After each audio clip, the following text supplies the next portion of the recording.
Are you looking to illuminate an area of your home that is difficult to reach? I'm Gina with WTI, and that was an issue that we were having in our rec room out in our warehouse. Having pendant lights that we could plug in that had a long cord was number one on my list of requirements. Number two was that I wanted something that was unique and beautiful. I got both of those things with these metal pendant lights that I got from Oyisen. I don't know how they did it, but somehow they managed to make them look modern, but also antique.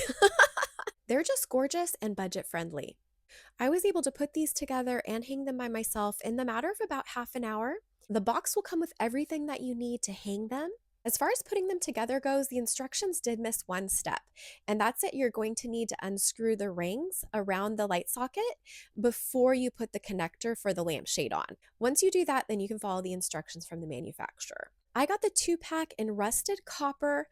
These are just stunning, and they look so much better in person than they do in pictures.